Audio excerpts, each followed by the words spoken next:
and welcome to the Business of Story. I'm your host, Park Allen. I'm so glad you're with us today. You know, one of the most exciting moments in business is when you land that big client or ideal customer. But you typically have to go through a ton of rejection for every one win. Ain't that so? Well, if you know that discouraging feeling of being told no, then you are in the right place because we have Jeff West with us.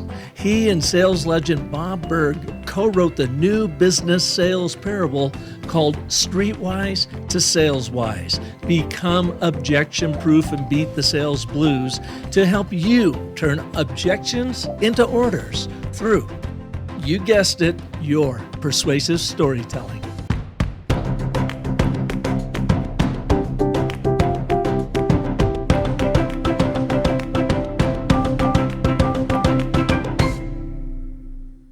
Today, you're going to learn about what Jeff calls fusion points, moments that help you become objection-proof. Fusion points are the intersection of positive emotion and logical reasoning to make the person you're working with comfortable moving forward. You can even design fusion points and use them on yourself to help you get through the tough times that all marketing and sales people go through. In short, fusion points are the stories you tell others and yourself to motivate desire and activate buy-in. When you get that fusion point that means more to you than anything else in the world, what will happen is when you combine the logic of what you're doing every day, it just keeps you going. I would carry pictures of both of my daughters in my, I'm dating my age here, in my daytimer. And every time I would go in to make every call, once I got to this point, I'd look at their pictures. I'd go in and make my call. If they said yes, great. If they said no, great. If whatever they said, it didn't matter to me as much anymore. Although, of course, I wanted them to say yes. But I wasn't doing it to get a yes. I was doing it to feed my two babies. And nothing was going to stop. For over 30 years, Jeff West has coached and led sales teams in multiple industries and has been among the top sales performers and leaders in the nation, including in his role as field sales management with the Fortune 500 insurance company, Aflac.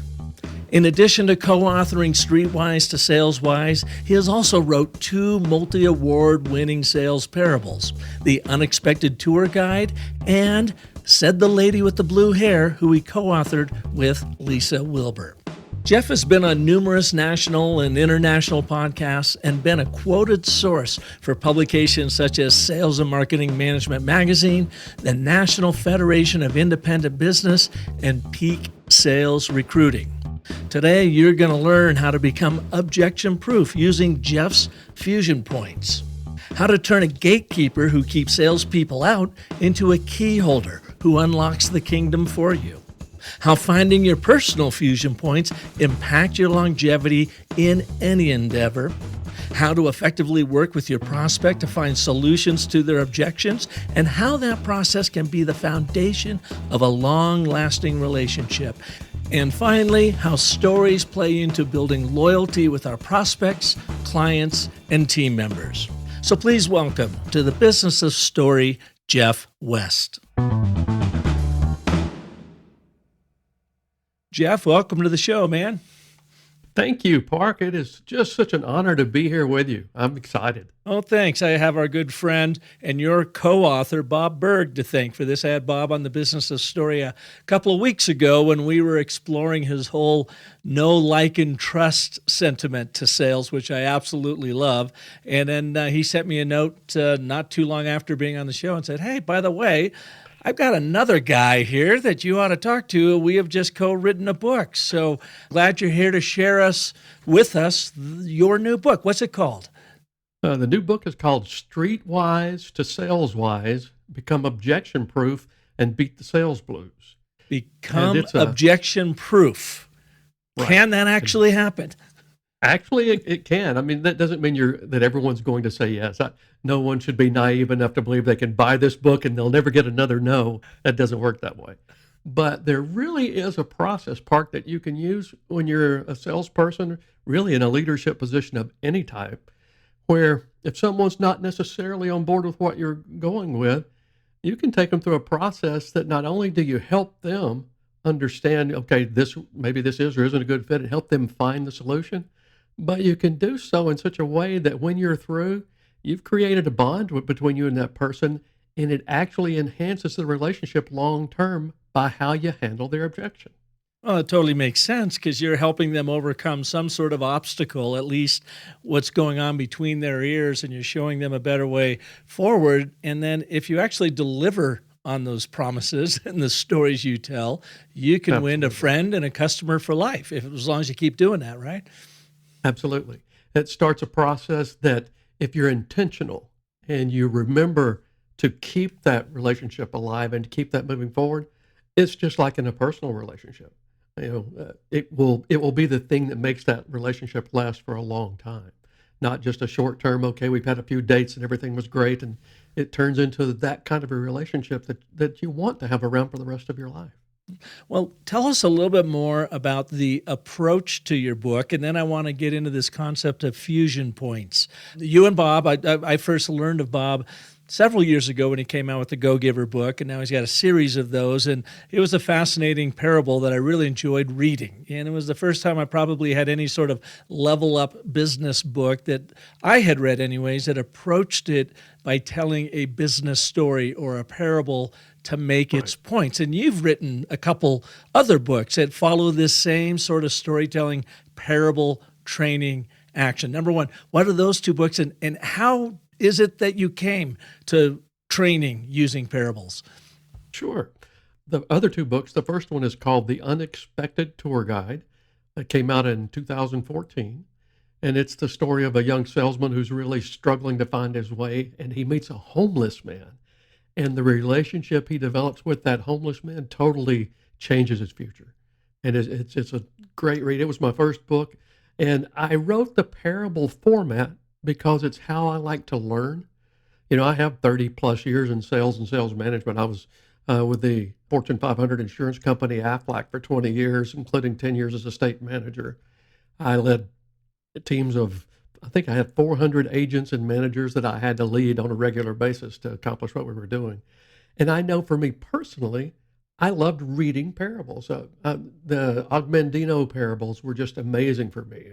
The Greatest Salesman in the World, I think it was Clayson's or The Richest Man in Babylon. Those stories taught me things, but they did so in such a way that made me want to keep learning. So it's been my natural tendency, and I have written some how-to things as well, but my sweet spot is definitely the business parable.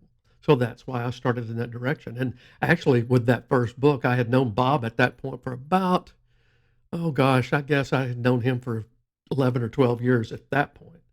And I sent him the book, and he gave me great encouragement. And I'll tell the story how we met later if we have time and you want me to. But anyway, so that was the first one. It did well. Booked a lot of speaking events from that. It won the Axiom Business Book Award, so it's done well. The second one, I released it last year, and I co-authored that one with a friend of mine who I actually met through Bob as well, a lady named Lisa Wilbur. And I always refer to her as the direct sales legend, Lisa Wilbur. She's literally Avon's fifth highest salesperson in history. She's been on number 4, number 5 for decades. And it was called Said the Lady with the Blue Hair. And what we did in that book is similar to what Bob and I did in Streetwise. We took some principles that Lisa taught in her direct sales team, and then I turned that into a story because, again, it's the way I like to learn. It's the way I like to teach. And as you know, because it's part of your mantra and your branding, stories are what sells. And there's a reason for that. And when we get into Fusion Points, I'll talk a little more about it. But this new one, Bob approached me about a year ago. Actually, it was the end of 2022. And he had emailed me about something because he and I have been friends long enough and we trust each other's sales vernacular enough. We know how we think. He had sent me an email that he was about to send out. He wanted my opinion on it. And so I gave him a couple of thoughts about it. And he said, by the way, hang on to this because when we do our parable, this could be some good material for us to have. And we had never even discussed it. and so I saw that in the email. So when I replied back, I gave him my response and I said, oh, and P.S., by the way, if you're serious, yes, we're doing it. And here you are with Streetwise to Saleswise. What is this parable about? Oh, this one, it's such a beautiful story, Park. It's set in the city of New Orleans, and it's about a young man who he's never been in sales, and he's funny, hardworking, but sometimes comes across a little bit, as my mother would say, smart-mouthed. And what happens is in the opening scenes of the book, he gets fired because his mouth gets ahead of his brain. I'll just leave it at that. And as a result, he ends up in sales, which is a career for which he had literally no preparation. And we take him through that process of being thrown into that world and then learning something new. And the parable itself, it does two things. It teaches a lot of good sales training in there because we take a brand new salesperson from start to finish and really get them going. But it also does a wonderful job of utilizing that mentor-protege relationship, the mentor being voiced by Bob, the protege being voiced by me, which is a whole lot of our real-life world if we get the I was going to say, that's perfect. Yes. And it's such a great example of how to do that. I was listening to the release. Of course, the book got released today. As we're recording this, it's January 9th. Congratulations. Thank you. Yeah. I was listening to the Audible release today, and to have me pick out a favorite version of the book, whether it's the ebook or the hardback or Audible, they all have their great things. But as I'm listening to this and I'm hearing the real life interaction between Andre and Thaddeus, and then Thaddeus and his prospects, I'm just sitting there thinking, boy, I wish I'd had this when I had 400 salespeople that I could have put this out to, because it teaches so much and they can run around listening to it. And because it touches their heart, they don't want to let it go. And then in a side story, because every parable I do, I put the main story, which is the protagonist and what he's going through or she's going through, but also I have a side story. In last year's in Blue Hair, that said the lady with the blue hair, the protagonist was a lady who had become unexpectedly single and in the job market. And it was about teaching women how to gain that financial independence and what to do in the scenario. But it had a sub-story in a little romantic relationship where a neighbor was interested. And so I'm always doing things like that. Well, in Streetwise, because it's set in New Orleans, the city itself almost becomes part of the story because it's got so much great culture and all that. Is any city perfect? Of course not. But I love New Orleans, and I've got a background in music, so it just fits everything about me. And the food's great. But the secondary story is actually about a street busker, a singer. And there were several street buskers in New Orleans that I've watched, and they kind of all inspired me to write this. But I was sitting in New Orleans with my wife back at the turn of 2022 to 2023, and we were having dinner, and I was listening to that, and the entire storyline came to me while we sat there and had a glass of wine and ate dinner. And it's just, I fall in love with my characters every time. I can't help it. And then as I go back, and who knows how many times I've worked through all of my books, because you have to, this as an author. But so anyway, it's a fun story. It teaches some great things. Bob and I even put a couple of things in there. So we're giving away a video series where Bob and I teach on the video series, and if they get it for free just because they bought the book. So it's pretty great. That's cool. Now, this book is all about overcoming objections? Part of it's about overcoming objections. Part of it's about how to build loyalty with your organization, with your team. I have Andre, who's the mentor in this. He's the vice president of sales for the company.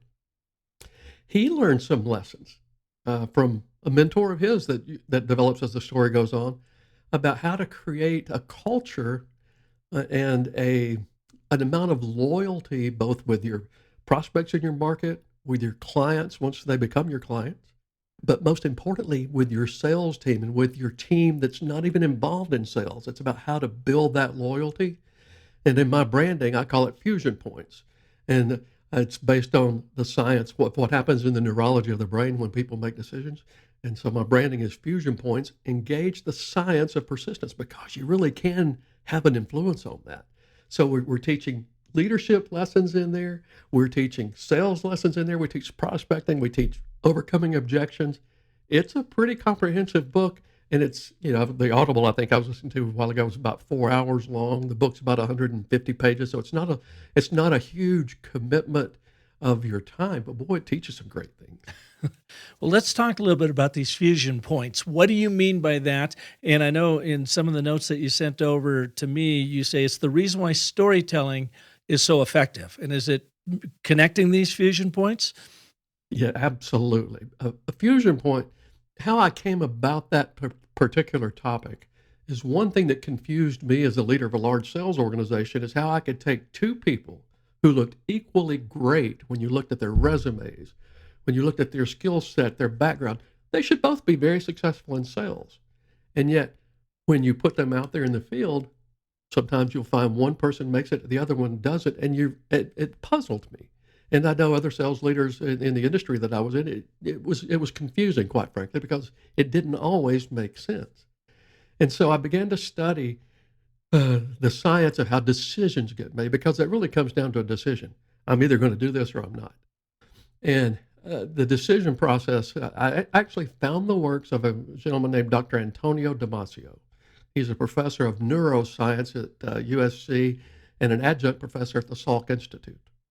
And he did a study where he studied a group of people who the areas of their brain that controlled emotion and the area of their brain that controlled logic couldn't communicate, either by accident or by some sort of chemical disease, whatever. And what he found, without getting too sciencey, was that those people couldn't make decisions. And so his hypothesis from that was that all decisions are made with a combination of logic and emotion. And then through my further studies, I also learned that the emotions we experience between our ears also set off a somatic marker. It makes us feel something physiologically inside us. If it's a negative emotion like anger, frustration, nervousness, things of all of that, if it's a negative emotion, the somatic marker it produces inside us is not pleasant. It's not comfortable. We don't like it. And so when you put the logic of what we're trying to accomplish at the time with that negative emotion, what happens is what I refer to as a collision point. And a collision point is going to impede progress. People aren't going to be comfortable moving forward. No one's going to know why they're pushing back, but they'll be pushing back. On the other side of the coin, when the positive emotional responses in the brain produce a somatic marker, we like that. It produces, if we're having emotions of joy, love, a sense of belonging, happiness, comfort, what happens then is it produces a somatic marker that we enjoy. We like the way that feels. We want to continue that process. And so in thinking of those two things together, the way fusion points work, it's an intentional combination of logic with positive emotion. And the way I actually define a fusion point in my branding is fusion points are those unique moments in time where logic and positive emotion merge and ignite. And what it produces is commitment, energy, acceleration, everything that you really want in a process as you're building your own career, as you're building a list of clients, as you're building new business, but also even in our personal relationships and how we lead a team. And so in this process is never seen better than in the storytelling process. That's one of the reasons I love that. Even the title of your show makes me like it. I'm just going to be honest, because when you tell a story, for decades in sales and sales training, I knew that you'll hear the phrase stories sell, and they do, but no one explains why. Fusion Points actually explains why this works, because when you tell a story, it gives you the ability to connect with the reader, connect with your audience in such a way that you can produce a positive emotional response in their brain, which produces a feeling they like. And then when you combine that with the logic of what you're trying to accomplish in the story itself, you create a bond where people just love it. I've been retired from the insurance industry once I started speaking and writing for about 10 years. Actually, it's 10 years this year. And I ran into the leader of the sales team that I used to lead in the Houston area. Great guy, somebody I really have a high respect for. And he was telling me, he said, I think this was last year or the year before, whatever it was. And he was telling me, he said, I got to tell you something. He said, you've been gone for years. Your people still love you. And I thought, well, that's a nice compliment. Thank you. And I didn't know what I was doing at the time. It was instinctive on my part. And it was kind of mimicking some leaders that I had been around that I felt that way about. But as I began to branch out and understand why, it was like a light bulb goes off, and the research supported it. So it's the best way I know of to get those points across.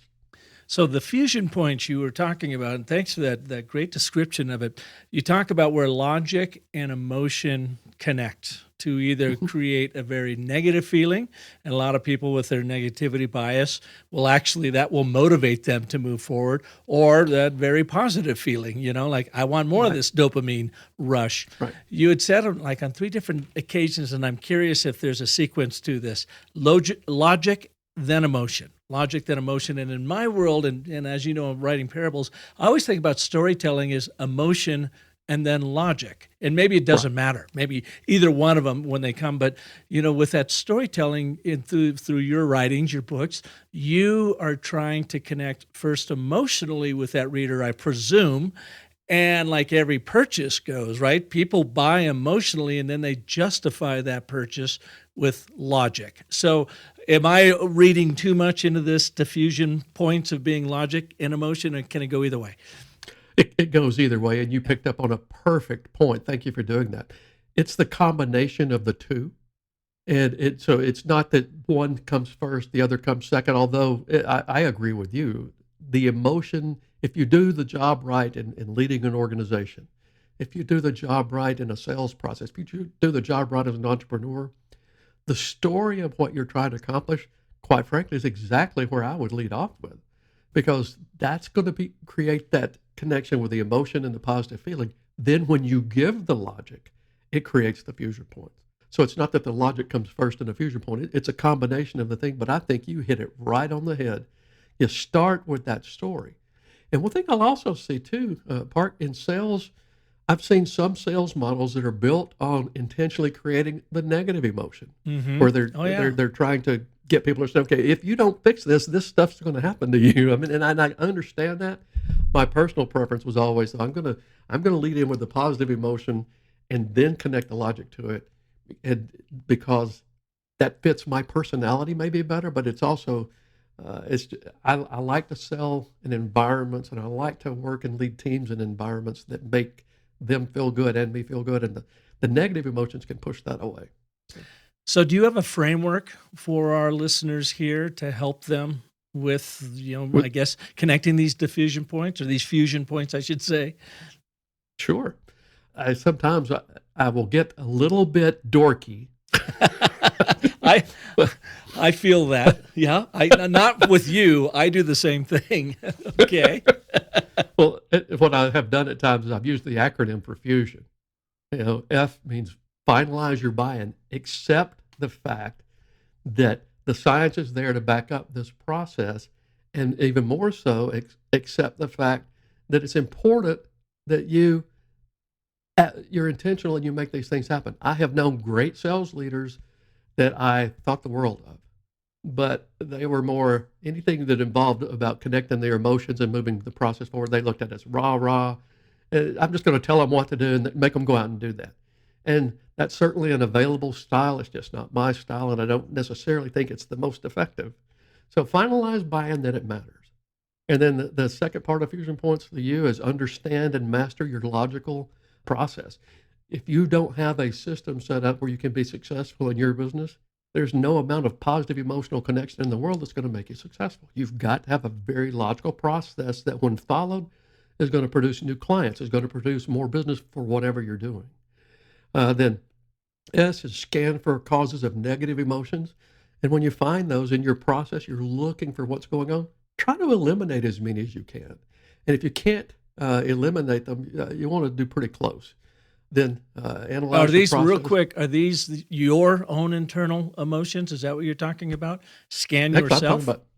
No, I'm talking about scanning your processes. If in my business process, if I've got something that's creating friction, that's creating a problem either for my prospective clients in the marketplace or my existing clients or my sales team or my administrative team, if I've got things in the process that are constantly rubbing them wrong and making a problem, I need to neutralize that. I need to eliminate that as much as possible. But I need to know it's there. Mm-hmm.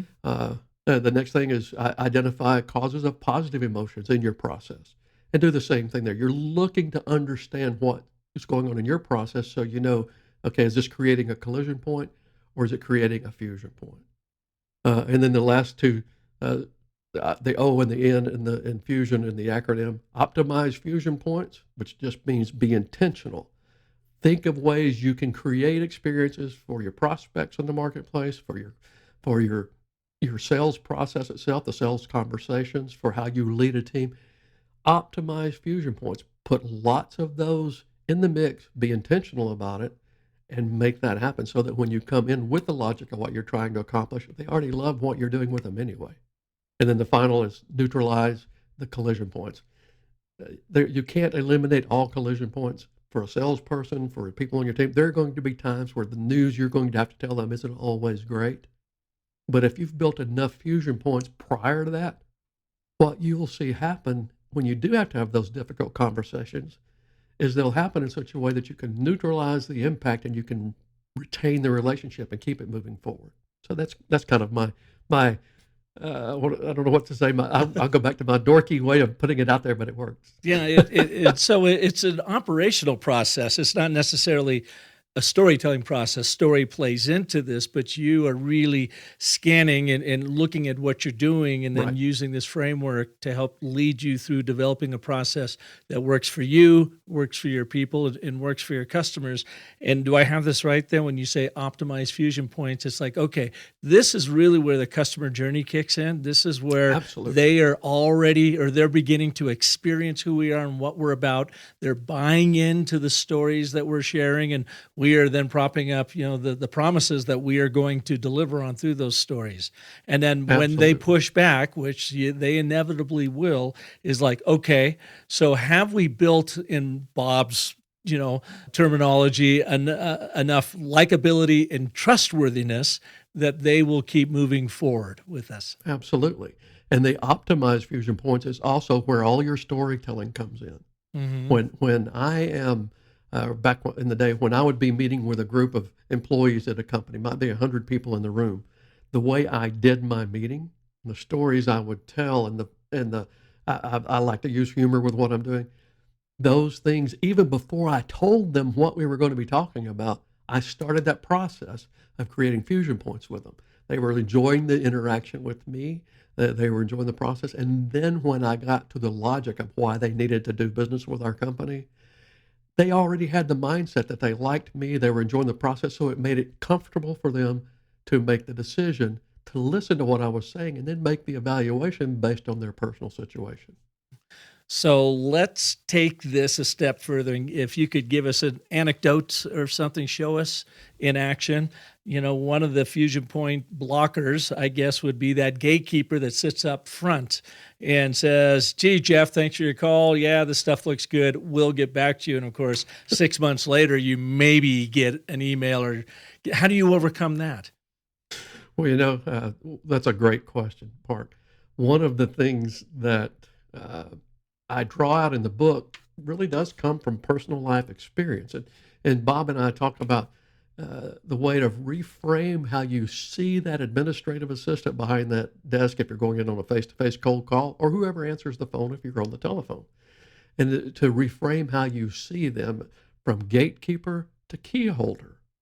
Because, a gatekeeper, their job is to keep someone out, and a salesperson especially can look at that as a little bit of an adversarial relationship, I guess. But when you change how you perceive that person as a key holder who can unlock the door to the building, can unlock your access to the person that needs to make you need to make the next step happen, it changes everything. How I learned that lesson was very simple. I was a brash, young, nothing like Thaddeus, my character in the book, nothing at all. I was brash, young, a little bit of wise cracker. I cleaned it Wise up. ass, go ahead. Yes. That's all right. You can say it. Exactly. A little bit of a wise ass. I would throw humor out there. Sometimes it would work. Sometimes it would bite me.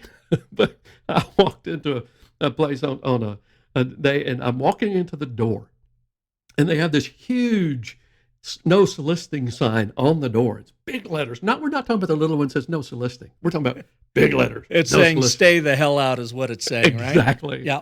And so I walked in, or actually even below that, it had another sign that says, "We shoot every third salesperson," and the second one just left. And so then I walked in, and I look, and there's a lady behind the desk, and she's got on her a little placard on her desk. It says 98% angel, 2% bitch. You just don't know what you're about to get. And so, wow, this was quite a creative storytelling place, wasn't it? I was. Let's just say I was intimidated. I'll just leave it at that. And when I'm telling this from the stage, this is the part where I'll start putting a little bit of poetic license to it. I looked at her. I looked at that sign. I looked at her again. And all of a sudden, her ears began to point. Her snout came out. Fangs came down. And fire came out of that woman's nose. It was scary. That part, of course, isn't true, but it makes a great story from stage. But I look at her and I say, ma'am, I probably sounded like I was still in puberty at the time. Wasn't far from it, actually. I said, ma'am, you obviously don't want salespeople to come in here. I have a pretty good feeling that the owner of the company is going to want to visit with me. I was in the industrial uniform service at the time. And I said, I have a pretty good feeling that the owner of the company is going to want to visit with me about this. Would it be, what should I do here? And she said, and from stage I say, her ears came down her snout. Snout went back up, her fangs came up, and she smiled. And she said, young man, and I was young back then, she said, you need to come in with the understanding that you're not going to get to see anybody today. You're not going to get the appointment. You need to come in here with information or the idea that you need to set up a meeting or set up an appointment with whoever is the right person for this. And I said, wait right there. Literally, this part's all true. Wait right there. I walk back out the door. It's a glass door, so as I start to come back in, I put my hand on the handle. I can see her in there laughing, and I know this is working. This is good. And so that's a fusion point right there. You just triggered a fusion point. It was, because I played with her, but the biggest fusion point was I let her teach me, and she liked that. So I walked back in and I said, hi, I'm Jeff West with the Rental Uniform Service. I don't mean to barge in, because I know you can't just let anybody see the owner of the company. But what I'd like to do is see what I could do about setting up a meeting with the owner of the company about what we do, because I really do think they're going to find a lot of value in this. And she said, I'll help you do that. I laughed. That lady, I wish I knew who she was. I wish I sent her a card every year, because she helped me learn something right there that, it saved me so much trouble in the future after that. She did. And is it also that thing that you read about allowing that person to have control, or let them know that you know that they are in control? And so you came in and said, can you help me? Can you tell me what's the easiest, best way to get, an interview with your boss? So you were ceding control to her and saying, I get it. You are the gatekeeper. I need you to turn into the, what do you call it? The key turner? The key holder. The key holder.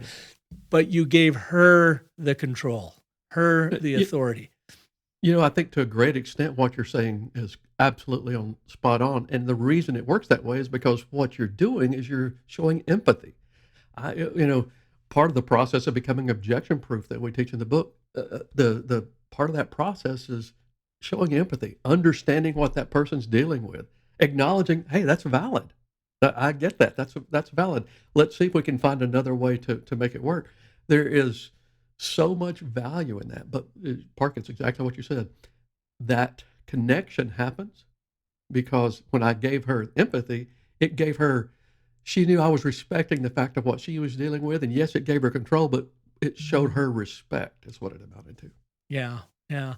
You talk to a little bit in your book and the notes you sent over to me about how do you find your own personal fusion points and why is that important? In my career in sales, but it's the same thing if you are an entrepreneur. It's the same if you are developing any company, if you're inside any organization, if you're just a leader in that organization, the same thing happens. There are days that we'll have where everything we touched seems to turn to gold. There are other days where everything we touch seems to turn to something maybe a little less shiny than gold. Let's go ahead and say it, Jeff. Shit. It turns to shit. It does. And so what happens is you have to find something that's your own personal fusion point that keeps you in the game when you don't want it to, when you don't want to necessarily do the work. So you're talking motivation here. Motivation. I'm talking about internal motivation. Your company can give you external motivation. They can run contests. You can have a sales manager who says, if you don't get this job done, I'm going to kick you out. You can have all kinds of things like that going on. Those are external motivators, not necessarily, they definitely don't last long term, and they're not necessarily the most productive. Internal motivators, they last forever. Now, in my case, in the in the preface of the book, I actually tell a little bit of my own personal story. In my case, for me, it's my daughters. I always say that I do believe in love at first sight because I've experienced it twice. And there were the days that I met my daughters, on the days they were born. And I went through a period where I was failing. I had come to Texas with a company that was in the industrial uniform industry because I was one of their top 3 salesmen in the nation in Georgia. I come out to Texas to run the new branch for the company. A couple of years later, we got bought out. That buyout didn't work out really well for me. At the time, I wanted to blame the company that bought us out, but the truth is, I'm always responsible for whether I make things work or not. No one else is. And so I went through an 18-month period that was just a disaster. I was going under financially. I was when I'm on stage, I'll tell people, I was so broke. Once in Dallas, Texas, a guy pulled a gun on me to rob me. When I showed him my wallet, he felt sorry for me and he gave me $20. but I thought you were going to say he felt sorry for you and shot you. Thank goodness, no.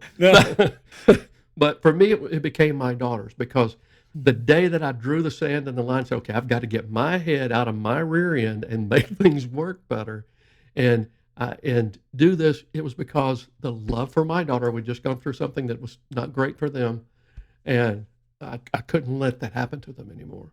So you hear people talk about you got to find your why. That's exactly what I'm talking about, but the fusion point is why the why works. Because when you find something inside you that will motivate you to the point where you can't give up, because you can't give up on that, it doesn't matter what you deal with in your marketplace. It doesn't matter what you deal with as far as objections or as far as maybe your day didn't go well on your job.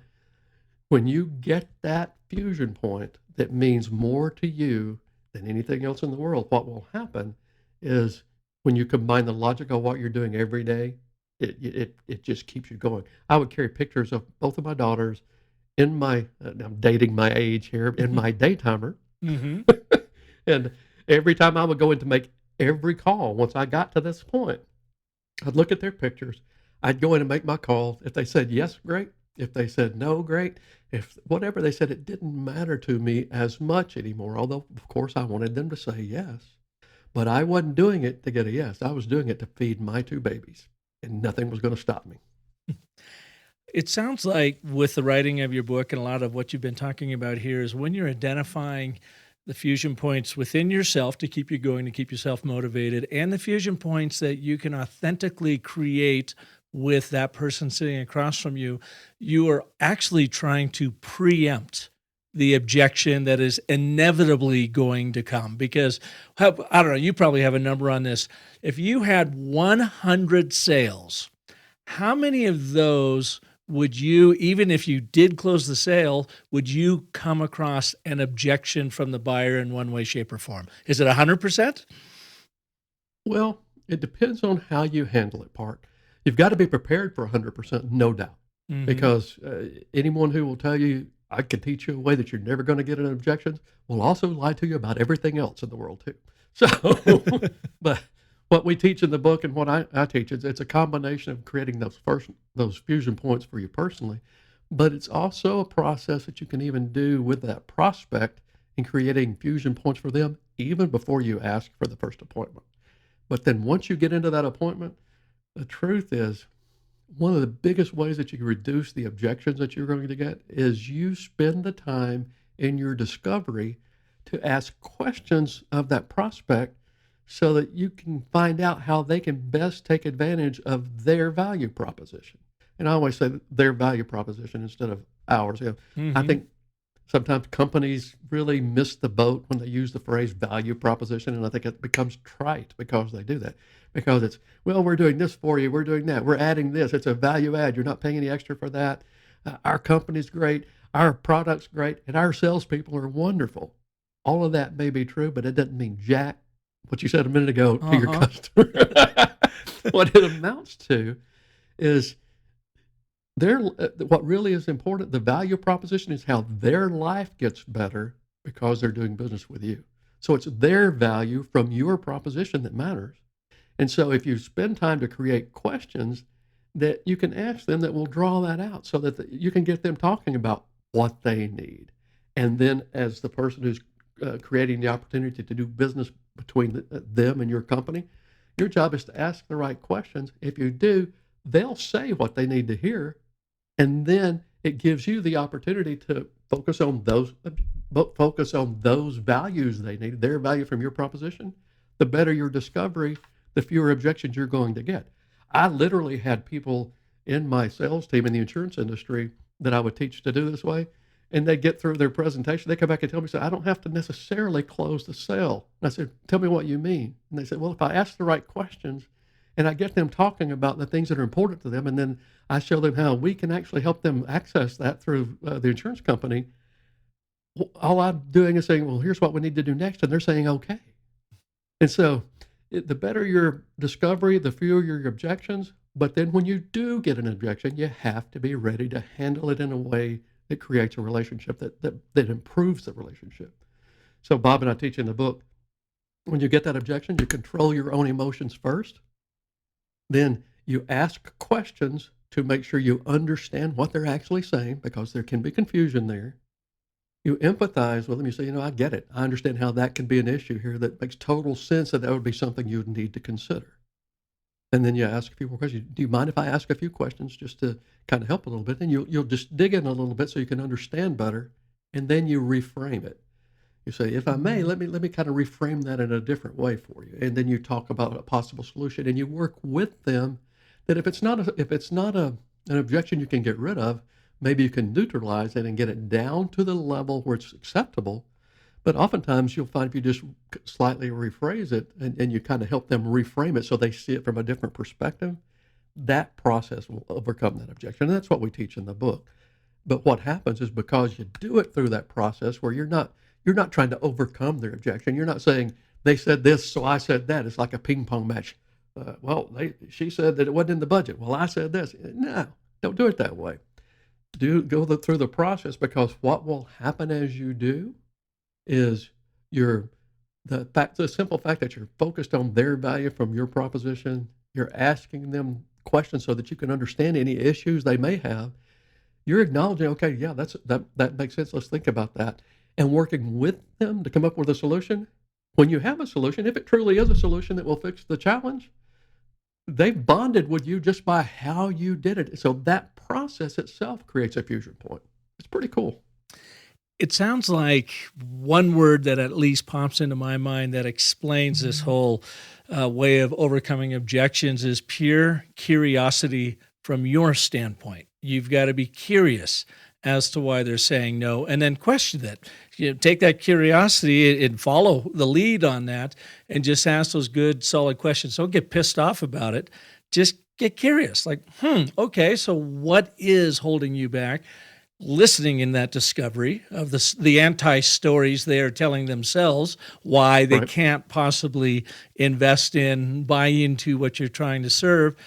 And then after listening, I guess you are really demonstrating that you are now an active participant in their story to help them, not sell them, but to help them get what they want. And that ultimately results in the sale. Is that what you're saying? That is absolutely perfect, Mark. Because what you're doing, true, authentic salesmanship, if you're going to be a real sales professional, it's being able to focus on the other person to focus on how their life gets better and ask the right questions to be ready and work through the issues. But then if you do have an objection that comes up, you do the same thing. Focus on them. Focus on how you make their world better and help them through the process. You'll find, especially if, what's the right way to say this without seeming wrong? If you aren't selling something that you really believe makes someone else's life better, I'll encourage you to go sell something else. Mm-hmm. But if you're selling something that does indeed make someone's life better, this process is so it's so fulfilling to you and how you handle things, but it's also fulfilling to your client or your prospect. You have been in the sales world for 30 plus years. You've written books and parables about this and whatever. Are you to the point in your life and your career that you can sit across from someone and know within a minute or two whether they are going to be a good prospect or they're just going to throw you out? That you may have given them your best pitch and they start raising their objections, and do you just from pure experience say, yeah, this is it. I can't work my bewitchery on these people. This is not going to go anywhere. Yeah, I think we all have to be, we can't be so naive that we think we're going to sell everybody. We just can't. Mm-hmm. It's not realistic. It's not going to happen. And that's one of the things in the book. In the storyline, when I crafted the narrative, as the salesperson is learning, the sales coach is always saying, that's good, you're doing good. Just remember, not everybody's going to say yes. And we kind of work through that because you have to kind of prep your sales team for that. That being said, for me, when I get into a situation where I can tell, okay, I'm starting in the hole with this particular prospect, what happens with me is I'll be lighthearted, I'll play a little bit as I'm doing that. And if I can get them to be a little lighthearted and play with me, then it becomes, okay, can I pull them along through the story that I'm going to be telling them here? Can I pull them toward me rather than push them away from me? Sometimes I'm successful, sometimes I'm not.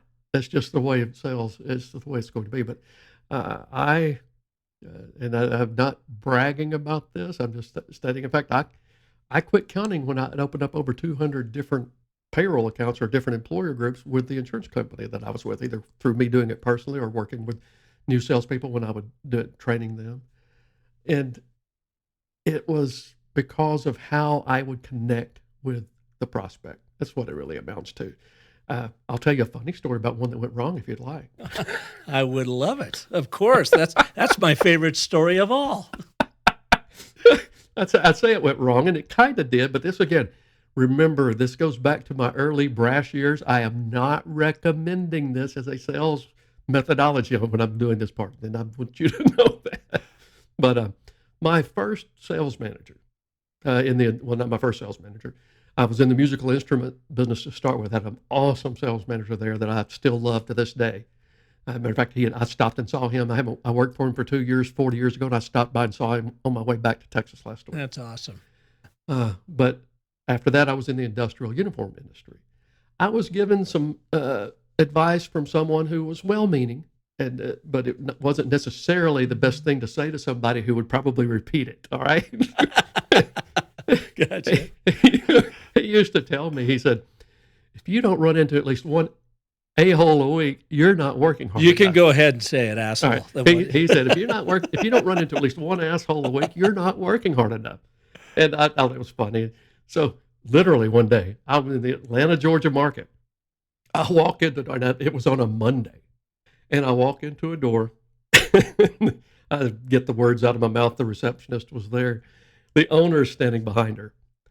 And he went off on me. I literally got my name and the company name, and he went off on me about the evils of the uniform industry and how we're all owned by the mafia and it's all a racket, and just went after me.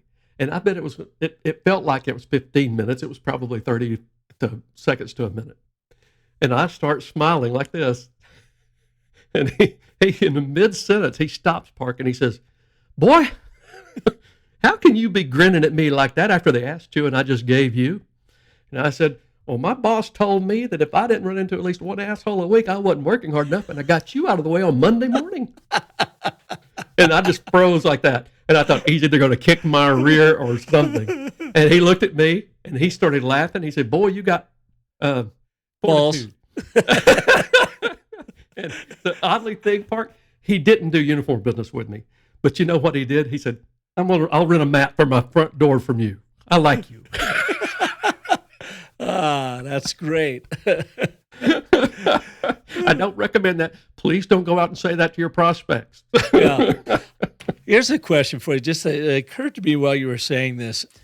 Do you see in the sales world, is there like the perfect age where, like you were just talking about for a salesperson, you were just talking about your young, brash self.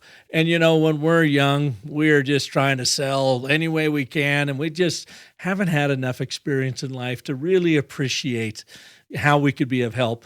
And through the years, the 20s, you're like out there, man, you're taking everything on. The 30s, you're starting to settle in a little bit more. You're finding your pace. The 40s, like, man, you got this thing pretty dialed in. You got, a couple decades behind you of experience, and now you've got this confidence, and you don't have to have every sale. The 50s and the early 60s, where I am now, I find I almost don't care if they don't buy. I have something great to sell.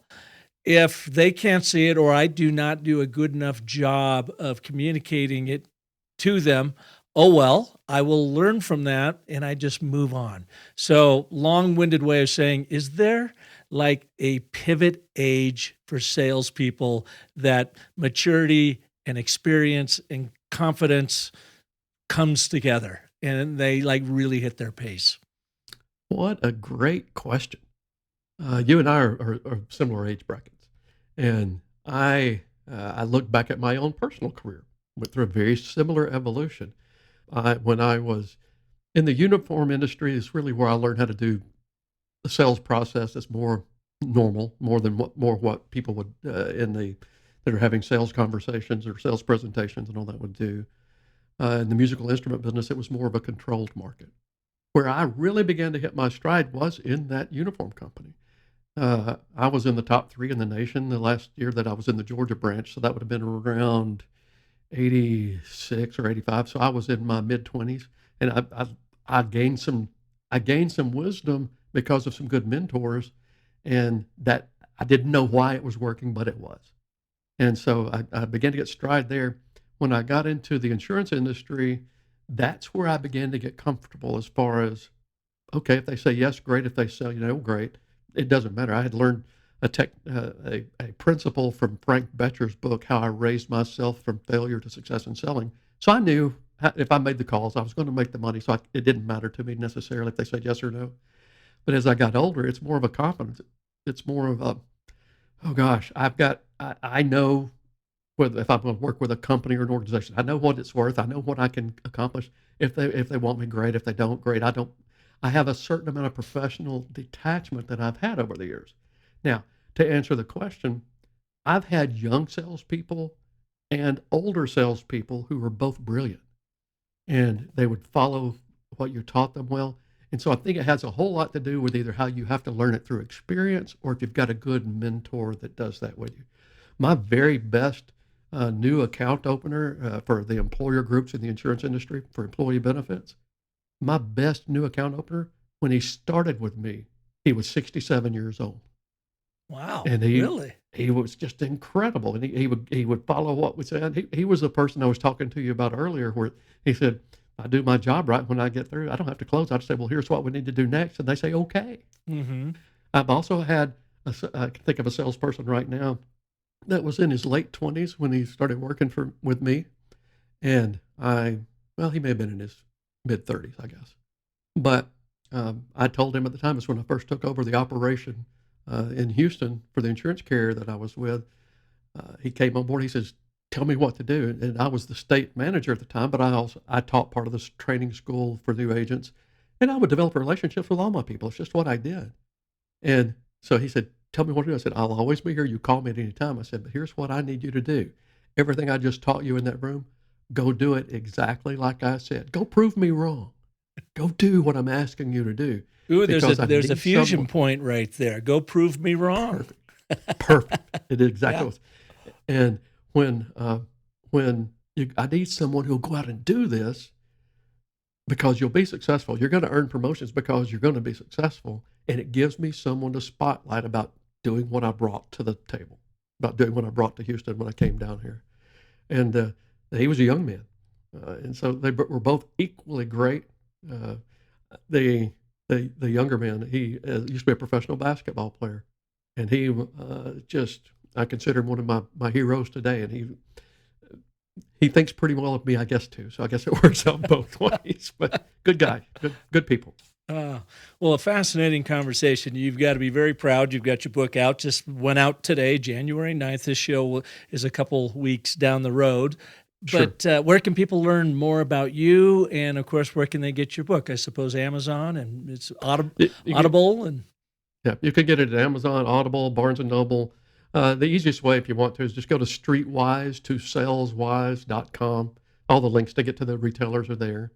And also, if you don't know if you want the book yet, you can download the first 2 chapters either in PDF or in audiobook format, so you can get a feel for it. Those are the chapters that set up the beginning of the story. I like them.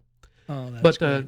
if you want to have me come in and speak for your organization, if you're a leader of a team, you can either go to jeffcwest.com or just go to fusionpoints.com, and you'll get my information. And by all means, there's no obligation, but if you'd like to speak with me about it, we'll talk. If you can get with a sales leader, if you can move your retention of your sales team, and quite frankly for your administrative team as well, if you can move that retention level up a few points, it just makes a huge difference on you hitting your sales goals.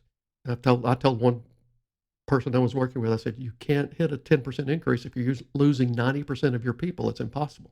Yeah. So Well, you and have the to be able cost to of develop that. the cost of losing an individual, boy, I've seen it anywhere. Could be from 10 grand to 60 grand to 100,000 in replacing them in training costs and whatever. So yeah, the Absolutely. training is so important, and level them up as storytellers so that they can go out and use what I believe is the most effective yet underutilized tool in all of business communications, and that is the power of story. Yeah, you're exactly right, Park, and that's why the work you do is so valuable here. And the neurology of the brain backs you up 100%. Yeah, it's been fun to study it myself. Well, Jeff, thank you so much for being here. I'm so glad Bob referred you over, and I can't wait to listen to the audiobook, because now after listening to your voice, and I know Bob's, I can only imagine you guys were real characters in the studios recording this thing. You must have had some fun with it. We did, and the interaction between the two of us in the audio recording is playing well. And Bob's just one of my heroes. I know we don't have time because you got to finish your show, but someday when we're off the air, I'll tell you the story of how I actually met Bob. It is absolutely hilarious. When I was a district manager with Aflac, that's when my career began to take off. I was one of those sales managers. I would make my quota one year, miss it the next. We were all independent contractors. I wasn't in danger of getting fired, but I wasn't a superstar. In January of 2000, my sales mentor, the state manager up there, gave me 2 books. One was Dr. John Maxwell's 21 Irrefutable Laws of Leadership. The other was a book by a guy I'd never heard of in my life. It was called Endless Referrals by Bob Burg. Excuse me. And I make no qualms about this. Those 2 books took me from being a struggling district manager to an achieving district manager, excuse me again, and then a regional manager and a state manager, all in 4 years. They were that powerful. And every time I would go in and talk to the new sales school for the sales team up in North Texas, I would tell a motivational story, tell a bit about my story, but then I would finish up by talking about endless referrals and the 21 Irrefutable Laws of Leadership. I've been promoting this book for years. Well, as a regional sales coordinator in Plano, this was probably 2002, maybe something like that. My administrator buzzes me one day and she says, "You have a phone call?" And I said, "Who is it?" She said, "Some guy named Bob Burg." I said, "Sure it is. A friend of mine is pulling a joke on me because I'm such a fanboy of endless referrals, you know." So I get on the phone, and as you well know, and your audience will know, Bob has this amazingly great voice. He has what we refer to as positive vocal velocity. I answer the phone. I said, "Hello," and he says, "Hi, Jeff. This is Bob Burg." And I said, and I quote, "Sure it is, fella." And he said, "Excuse me?" What he was doing, he was prospecting Aflac for speaking events. And I told him, I said, "Is this really Bob Burg?" He said, "Yes." And then I told him how much endless referrals had meant to my career. And long story short, we started a friendship that day. And as Humphrey Bogart would say, it was the beginning of a beautiful friendship. I can see why. You guys, I think, are two peas in the pod. I consider that a very high compliment. That is a very high compliment. Well, thank you, Jeff, and I appreciate you sharing that story with our listeners. My pleasure. Thank you for listening to and sharing this episode with Jeff West. Join us next Monday for our special 450th edition of the Business of Story, when you will learn how to plan and activate your know, like, and trust storytelling flywheel. If you'd like a preview to this anniversary episode, listen to Jeff's co-author, Bob Burg, who was recently on the Business of Story on episode number 445 just a couple weeks ago. So many of our listeners have really grown as confident and compelling storytellers, but they tell me they still lack a strategy on when and where to tell their stories. So this next show is for you. I will walk you through the Business of Story know, like, and trust storytelling flywheel so that you can strategize your storytelling for the greatest impact, making you even better known, even more likable, and immensely trusted. So join me next Monday for that special edition. And until then, I'd like to give a big shout out to Caden Howell, who produces our show, Marissa Hill for marketing and community development, and Darius Holbert for composing our amazing music. And as you activate your storytelling flywheel, remember that the most potent story you will ever tell is the story you tell yourself. So make that one epic. Thanks so much for listening.